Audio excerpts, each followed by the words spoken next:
Trabajaremos en este video el tema tornillos, un tema que parece a priori bastante simple, pero que vamos a ver que tiene sus bemoles. Un tornillo es un elemento que transforma un movimiento circular en un movimiento lineal, parecido a otros elementos como pueden ser mecanismos o levas que hemos visto. Deriva también del plano inclinado. Es un plano inclinado que se va enrollando en un helicoide. Es algo parecido que ya hemos visto en lo que se denomina tornillo sin fin, ¿se acuerdan? De los reductores.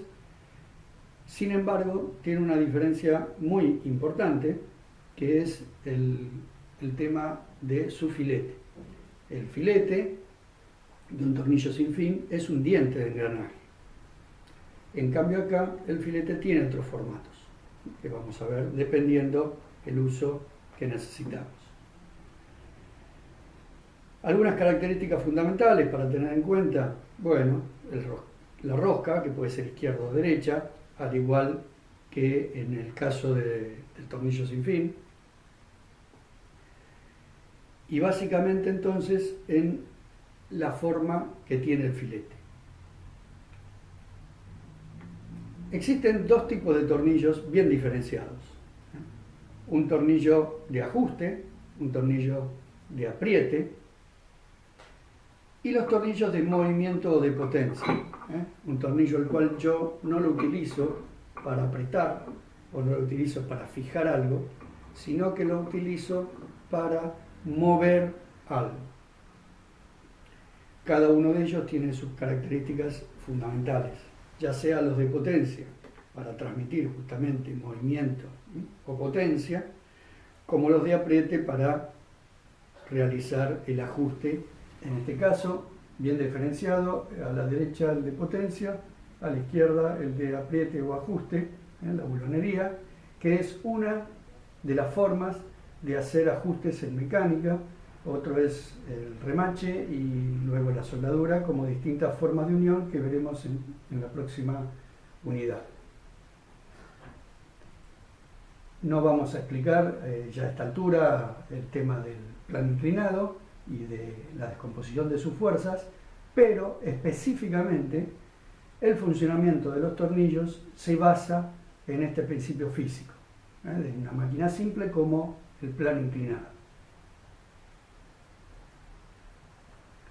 No es lo mismo, obviamente, subir una carga o apretar un tornillo que desajustarlo o bajar la carga.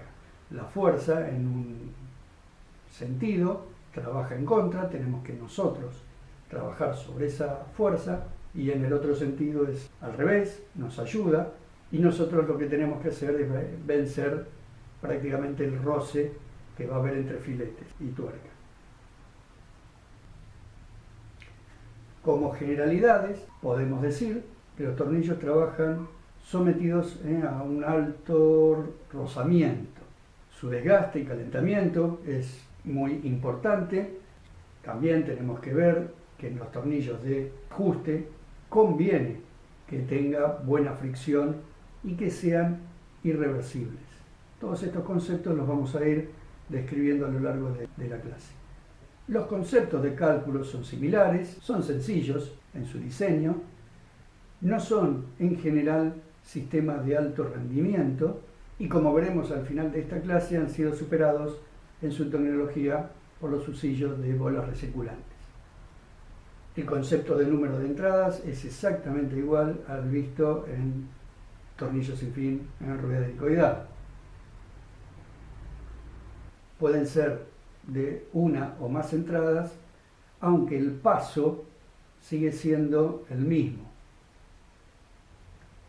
Estos son los parámetros que definen en general a los tornillos. Podemos ver el tipo de cabeza, el diámetro, la longitud del tornillo, el perfil de la rosca y el paso como parámetros fundamentales. Veamos un poquito cada uno.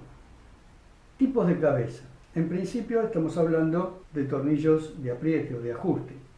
Estos necesitan de alguna manera poder tener alguna herramienta para poder apretarlos. Se han diseñado muchos tipos de cabezas diferentes, cabezas hexagonales, cabezas fresadas, y herramientas especiales, como verán ustedes, destornilladores especiales, con formatos muy típicos algunos y otros no tanto, que le dan una posibilidad muy alta de combinación. Normalmente el diseño de estas cabezas también tiene que estar dado en función de la fuerza de torque, el torque necesario para poder apretar este tipo de tornillos. Los diámetros ya lo hemos estudiado en tornillos sin fin, diámetro exterior, diámetro interior, diámetro medio. Combinado con el paso nos va a dar la normalización de cada tipo de tornillo que veremos en un ratito. La longitud. ¿Cómo se mide la longitud? Desde el pie de la cabeza hasta la longitud máxima del tornillo. O sea, no se incluye la cabeza en la longitud del tornillo cuando lo vamos a pedir.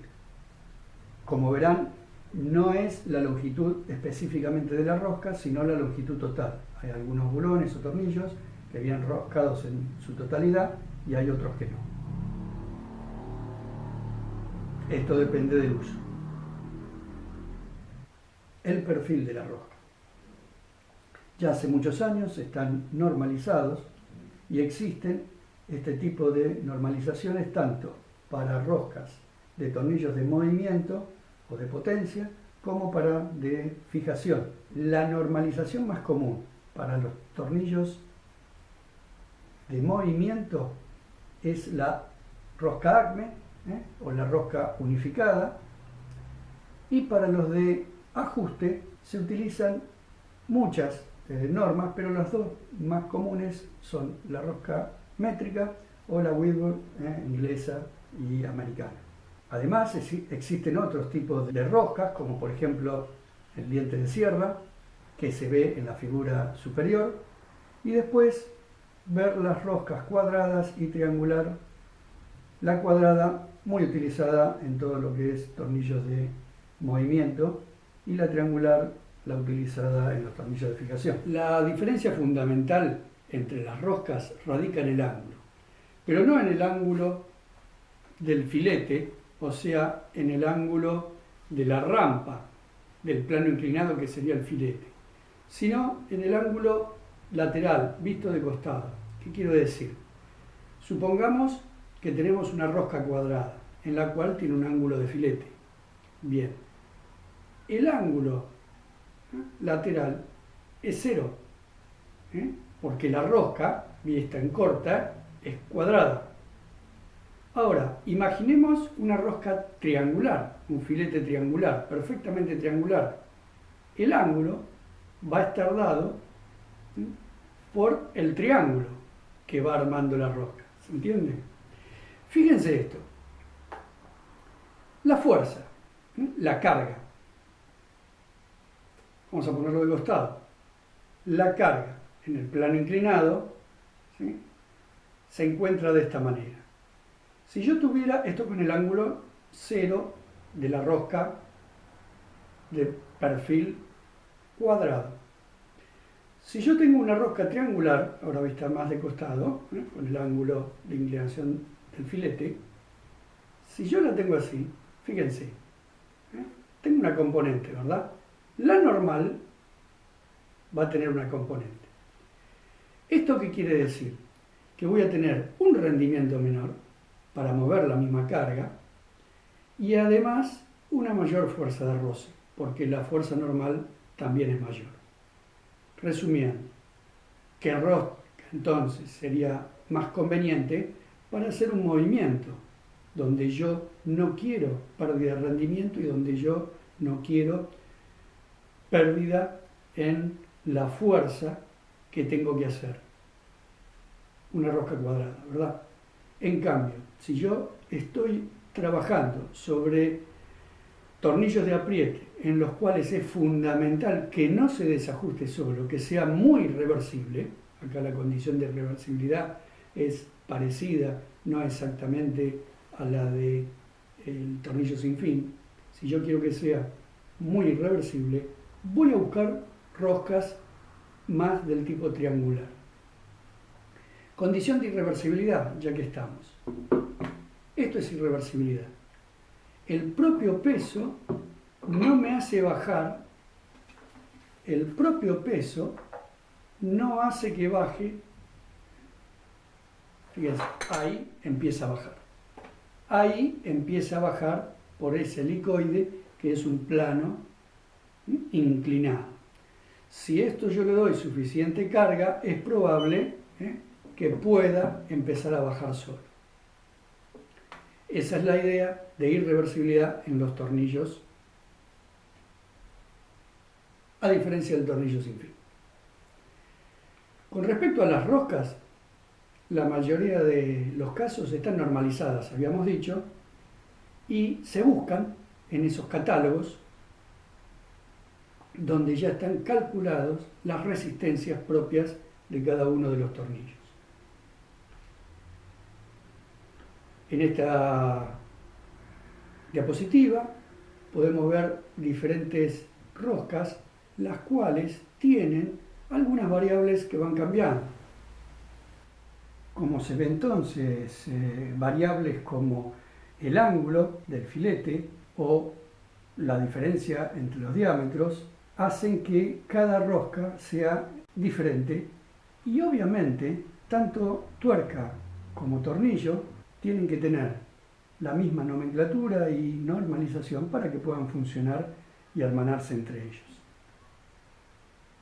El paso entonces es fundamental, definido de la misma manera, habíamos dicho, que en el tornillo sin fin, teniendo en cuenta cuando tenemos más de una entrada que el avance del tornillo va a estar dado por el ángulo total del filete, que va a ser igual al paso solamente cuando tengamos una sola entrada, de la misma manera que en el tornillo sin fin. En cuanto a los materiales de fabricación, son totalmente diversos. Como ejemplo básico, el acero, los tornillos acerados, o de hierro dulce, la diferencia entre un tornillo de alta resistencia y una tornillería común, de ferretería.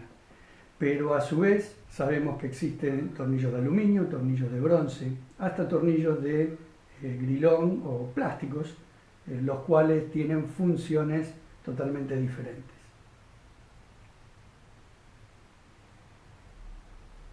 Acá un resumen de estos materiales. Un ejemplo típico de catálogo en los cuales podemos ver para este tipo de tornillo un material especial cementado, templado y revenido, fosfatizado con aceite. Los tornillos de unión o de fijación se dividen dependiendo de la función que ellos cumplan, según la nomenclatura de la jerga que se utiliza. Normalmente se denominan tornillos a los que no trabajan con tuercas, sino que van metiéndose en la rosca del propio elemento que van fijando. El perno o bulón, el típico tornillo con tuerca, trabajando con arandela muchas veces.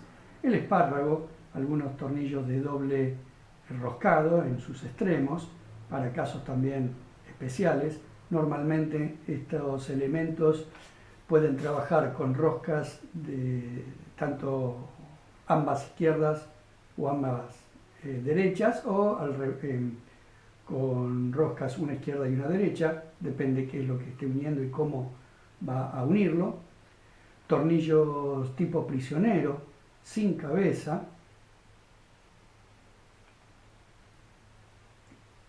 Para entender el funcionamiento de los tornillos, valga esta explicación rápida, en la cual tenemos un momento de apriete, si es un tornillo de fijación, o un momento de avance para contrarrestar la carga que estamos tratando de mover, el cual se calcula básicamente a través de fórmulas de la física elemental. Es, como dijimos, una derivación del plano inclinado, pero se puede hacer un cálculo muy rápido entonces a través de estas fórmulas. En la práctica es bastante difícil hacer el cálculo real de este torque en función de que intervienen muchas variables. Normalmente lo que se hace es tener en cuenta ciertos coeficientes prácticos, empíricos, que el propio fabricante o el diseñador del elemento a unir en cuestión nos brinda como para poder hacer un cálculo del torque necesario o para apretar una carga, como les decía, o para subir también una carga. Las roscas métricas, las más utilizadas para los elementos de unión, tienen diferentes series y normalmente se caracterizan por dos, una de paso mayor y otra de paso mucho más fino. El paso fino lo que va a hacer es que el tornillo sea mucho más irreversible en cuanto al ángulo en que estamos trabajando. Existen nomenclatura también y normas de ajustes. Obviamente va a haber diferentes calidades, eso lo vemos cuando compramos algún elemento de este estilo y vemos que hay tuercas en las cuales el ajuste es mucho más sensible y otras en las cuales baila esa tuerca en el tornillo, teniendo en cuenta entonces sobre todo la calidad de fabricación y normas que se contemplan para diferentes tolerancias en su fabricación. La designación también está normalizada y como podrán ver, se normaliza por un lado si la rosca es izquierda o derecha, el ajuste, qué tipo de ajuste en función de una clase, la cantidad de hilos por pulgada, si fuera la Whitworth, o el paso en las de métricas, diámetros, etc. Tomemos por ejemplo el caso de la métrica, M20 por 2 por 60 por T0 DIN 960 MG 8.8. Cada una de esos símbolos, de esos números o de esas letras, obviamente está, según la norma, indicándonos algo. Esto, salvo los que trabajan continuamente con este tipo de elementos, es muy difícil de retener o de saber en su mayor parte. Pero la información la tenemos obviamente en la norma o en catálogo de venta. En cuanto a las resistencias de los tornillos o de los bulones o de los pernos, se calculan en función también de normas, pero se calculan en función de la resistencia de los materiales, en cuanto a las cargas y torques que se deben realizar para o el apriete por un lado o por otro lado el tema del movimiento y la potencia a generar. Existen normalización de resistencias. Esto estamos hablando en el caso de bulonería industrial, la cual uno tiene que tener cierta confianza en la resistencia del bulón, dado que muchas veces se utilizan para uniones de sistemas estructurales. Existen dos normas, generalmente las que se usan, los grados SAE, que vienen dados por marcas en las cabezas, como las que se ven acá en la figura, las cuales nos dan el grado de resistencia, según norma. Y las otras, que son numéricos y que son dos números separados por un punto, por ejemplo 8.8. Lo que me está diciendo ese número, el primer dígito, por ejemplo 8, habría que agregarle dos ceros, 800 megapascales de resistencia a la rotura. Y el segundo dígito, por ejemplo 8.8, ese segundo 8, viene dado por un 80% entre el valor de rotura y de fluencia del material para el cual están hechos. Bueno, todo esto está bien explicado en las normas. También existen tornillos que tienen una forma de trabajo muy diferente. Por ejemplo, los autorroscantes. Fíjense que el filete es muy específico, generalmente es una chapita, no tiene gran resistencia y se utilizan para unir láminas o perfiles metálicos muy finos, los cuales ambos espesores de lo que estamos uniendo entra en el paso del tornillo. Tanto la cabeza o el sistema de apriete con un destornillador no son de gran torque y los filetes tampoco son de gran resistencia.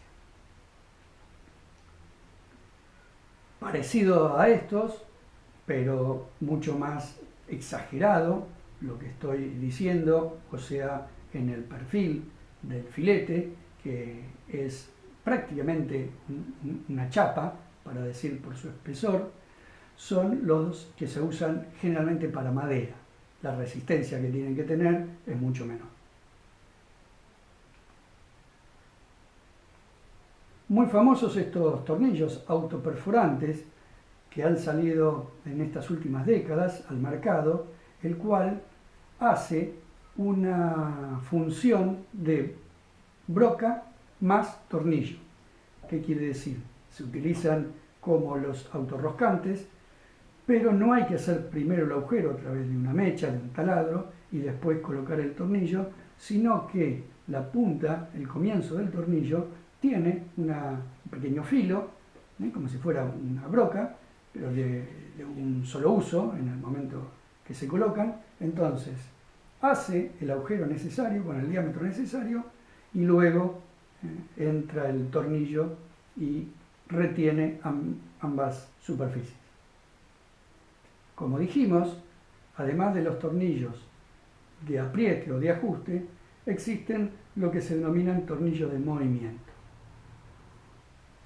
En los tornillos de movimiento, entonces, además de tener que verificar la resistencia del tornillo en sí y las fuerzas, torques y potencia, también se debe verificar la condición cinemática, que el avance del tornillo está en función de la cantidad de vueltas y a través del ángulo del filete.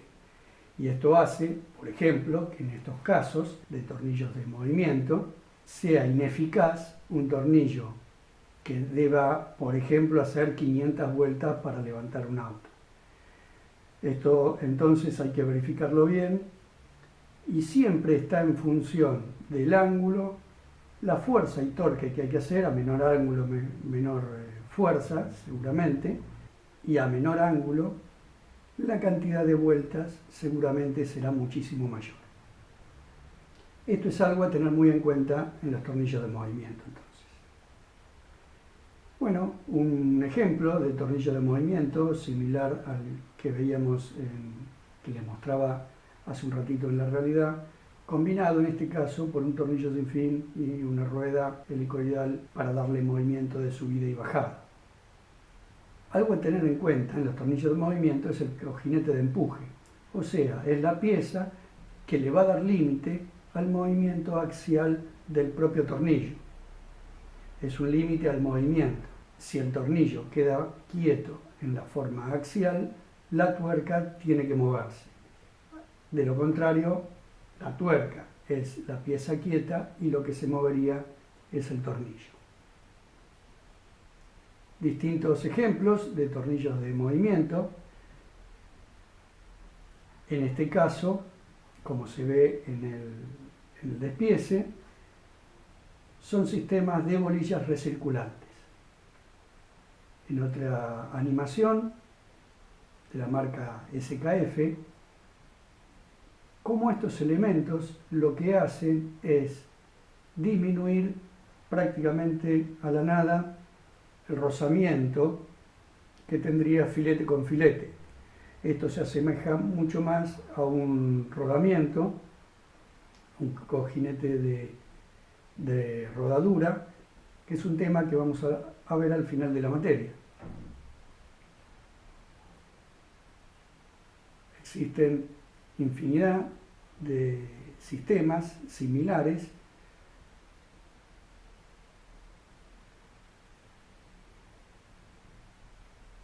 de distintas marcas y de distintos diseños. Estos elementos, al igual que los rodamientos, directamente se calculan por selección de tablas de los fabricantes. Bueno, como todo elemento alternativo, los tornillos de bolas recirculantes tienen ventajas e inconvenientes si los comparamos con los tornillos comunes. La baja fricción, la no utilización de lubricación en estos casos y el mayor rendimiento son las ventajas más importantes. Como inconveniente, por ejemplo, tenemos la reversibilidad. Son totalmente reversibles al no tener roce. Esto hace muchas veces que no sea conveniente utilizarlo para distintos casos. El bloqueo y los mayores costos, mucho más importantes que los tornillos comunes, son los graves inconvenientes entonces. Por último, recordar que estos también son tornillos. Los chimangos o tornillos helicoidales que hacen mover el grano a un silo puede ser un ejemplo, al igual que un vástago roscado que cierre o abra una canilla. Se diseñan de manera parecida a lo que es un tornillo autoperforante o un tornillo de chapa o de madera. Su filete prácticamente es una chapa envuelta helicoidalmente en un tubo. También se utilizan tornillos en bombas y en compresores. Son sistemas helicoidales que tienen el formato de tornillos y por eso se les denomina compresores a tornillos o bombas a tornillo.